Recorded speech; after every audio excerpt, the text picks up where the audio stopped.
Nga pala, meron tayong helper today. Ang ating masipag na little bossing. So hindi nagpapahuli, kailangan nagpupush din daw siya.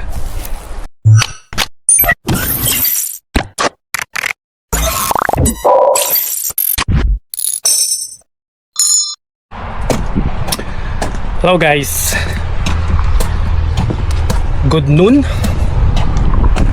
So may malaki na naman tayong task. Actually tapos ko na yung first batch, first phase, kasi masyado lang mataas yung ating mga damo. So as you can see there, namawar na natin. And marami na nagliliparang mga dandelion sprouts. So kailangan na natin talagang linisin ulit yung backyard. Parang 2 weeks ago lang ako nagmower, and then magmamower na naman ulit ako kasi sobrang taas na talaga. Look at this. That, ganyan na ulit kataas yung damo. Ito hindi ko pa to na mamower actually. So yan ang ating i-mower ngayon kasama nitong labas. Pero ito, kakamawar ko lang nito last parang 2 weeks, 2 weeks ago. And ang bilis, kapal na naman, tapos ang daming dandelions. So since tagliparan na ngayon, kailangan na ulit natin mag-mower. Yung kapitbahay ko doon parang nainggit sa akin. Nung nagmamawar ako, nagmawar na din siya. So ngayon, ayan, baka idamay na natin yan. Pati yan dyan, yan. Yung ating harap, nakakamawar lang natin actually last 2 weeks. And makapal na naman. Dapat ang priority ko lang ngayon is itong part na to.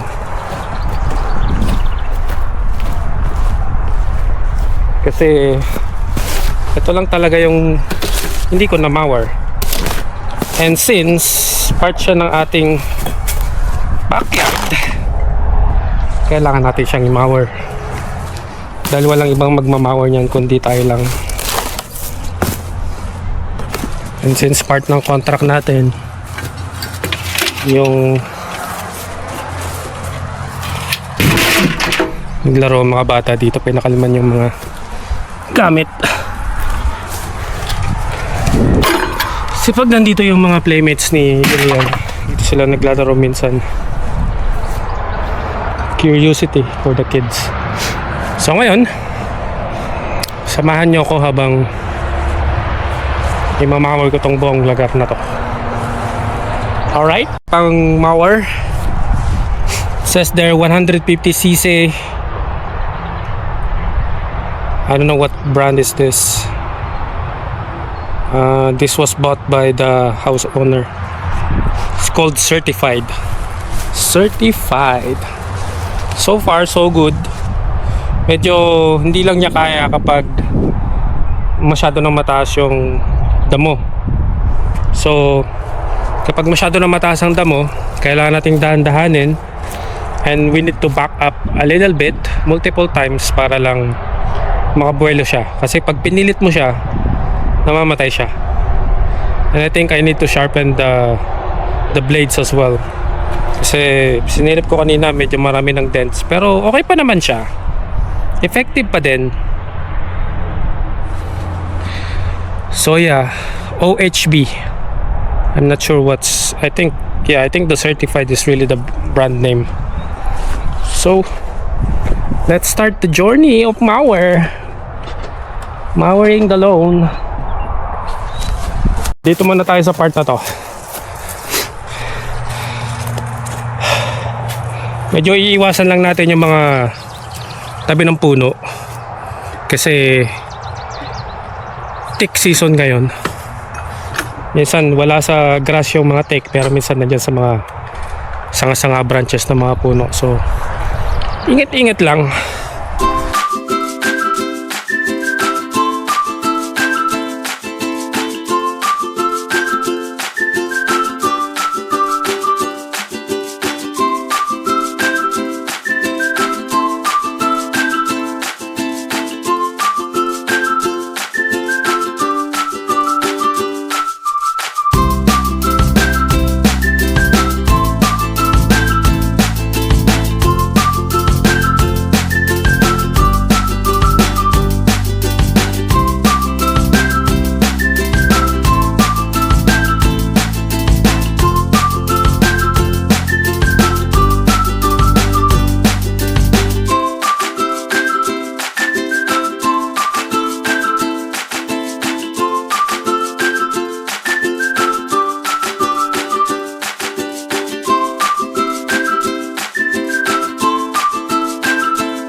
Okay, so tapos na yung ating phase 2.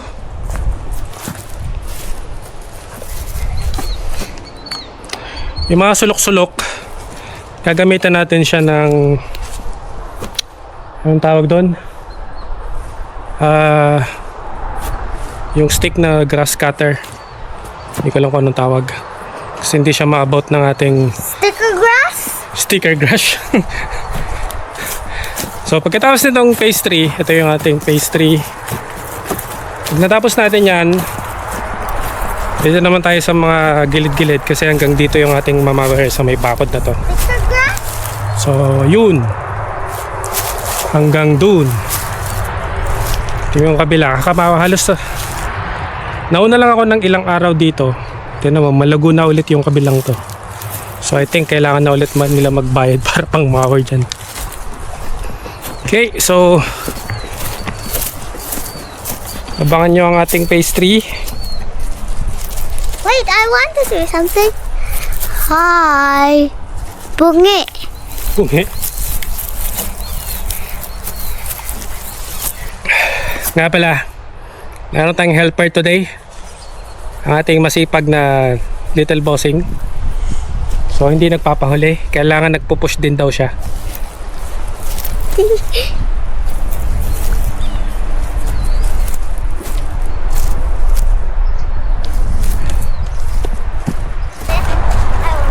will try to pull it. Okay, phase 3 begin. Itry daw niya i-pull yung pulley para umandar. Tingnan natin kung kaya niya. Go!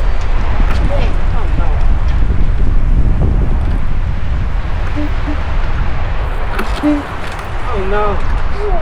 Wala. Walang sa ano. Marami pang kailangang kaining bigas.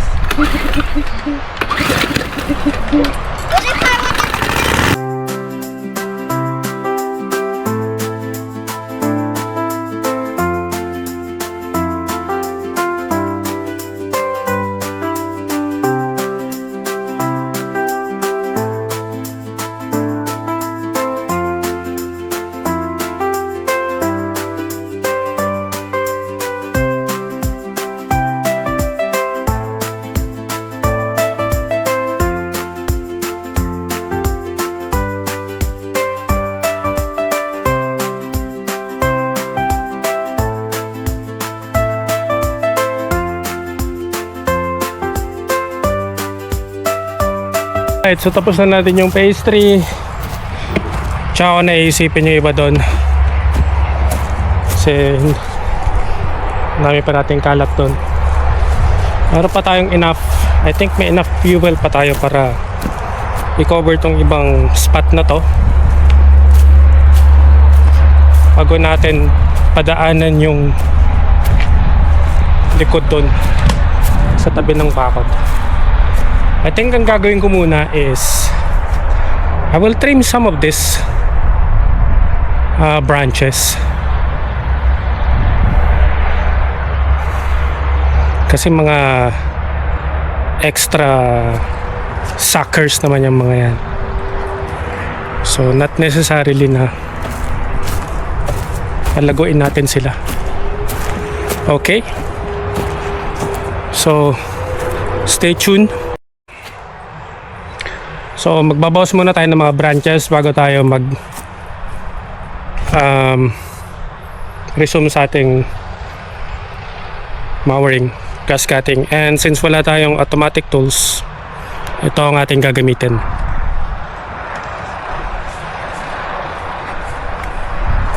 Nahasa ko na siya, so matalas na yan. Okay, Hi. start tayo dito. Hi. Hi. Kasi mahihirapan tayong i-grass cut yung iba mamaya Hi. kapag maraming nakalawit ng mga branches. Alright, so natrim na natin yung lower part ng mga trees. So pwede na tayo ulit mag-mower.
Alright, folks.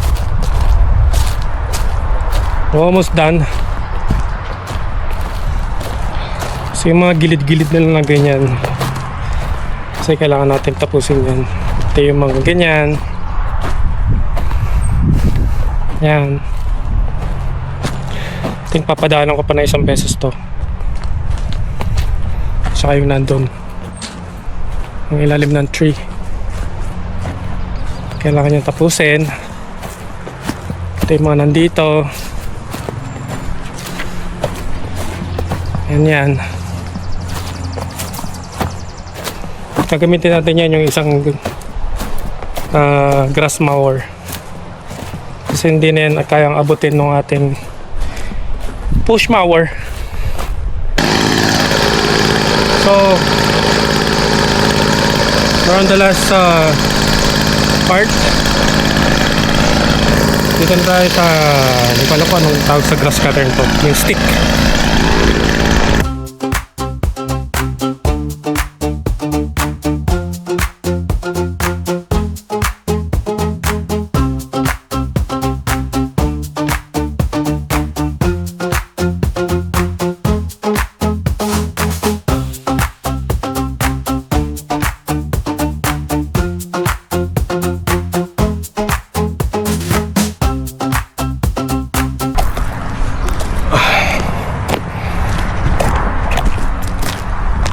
Whew.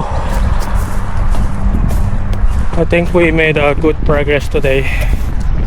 Maybe next week, ito naman ang field na yan dito at saka dito. So Hey, show me. malawak-lawak Show pa my face. ang ating mamawar.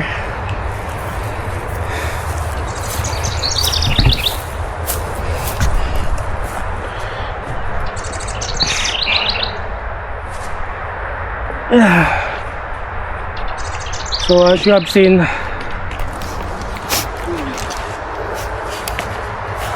so mahirap kapag masyadong lapad ang backyard mo dito sa Canada, kasi you really have to maintain your backyard.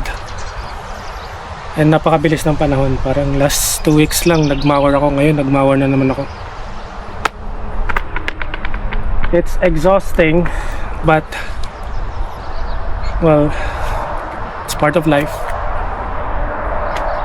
It's exercise though, so that's okay. So folks, until next time, hope you enjoyed the video. See you in the next one. What you say? Bye bye. See you.